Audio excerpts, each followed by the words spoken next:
The girl asks worriedly, "What's wrong with you?" The boy says sadly, "I've been living abroad for the past 10 years, but I still haven't been able to build a home of my own. My parents are getting old now. They keep asking me to come back to my hometown. Right now, I'm stuck in the middle of a difficult decision. Sometimes I feel like I've spent all these years chasing a dream that keeps moving farther away. No matter how hard I work, I still don't feel settled." The girl replies gently, "You should go back. Maybe that's what's best for you. Your parents have waited a long time for you to return. Deep down, I think you'll find the peace you've been searching for there." The boy says gratefully, "Thank you very much. I probably won't ever come back again." The girl says calmly, "Honestly, that's not such a bad thing. After all, you're not really getting any major opportunities here. Your parents are getting older. You should go back and take care of them. Then, when the time comes, marry a good woman and live a happy life. Life is too short to spend it far away from the people who love you most. I believe your family will be happier once you're back home with them." Then, the boy says quietly, "All right, I should get going now." The boy walks away in tears when the girl suddenly calls out to him from behind. Then the girl says hesitantly, "Never mind, you should go." The boy and the girl part ways in tears, unable to confess their love for each other. Then a man walks into the store and says casually, "Ma'am, can I get a pack of cigarettes?" The girl hands him a pack of cigarettes and continues watching the boy walk away, her heart filled with sadness. Months pass. One day, the boy steps out of a luxury car wearing expensive clothes and returns to that same old store. He walks up to the counter and says politely, "Hello?" The girl says professionally,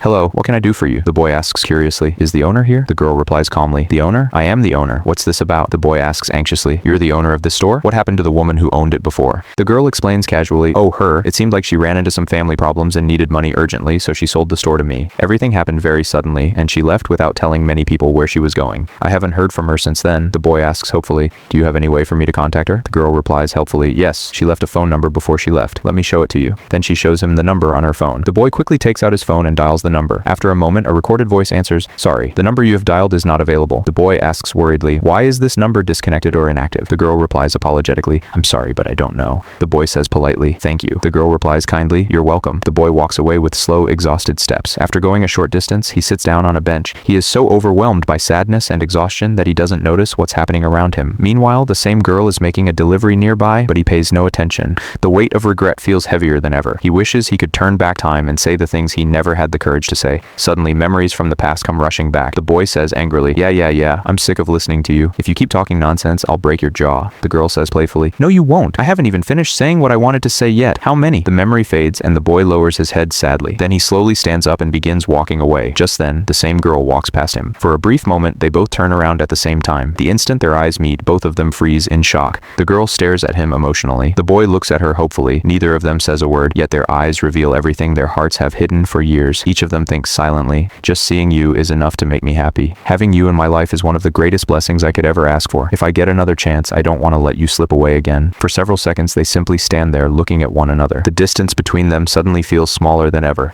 The pain, the separation, and the years apart all seem to disappear. And for the first time in a very long time, both of them smile through their tears.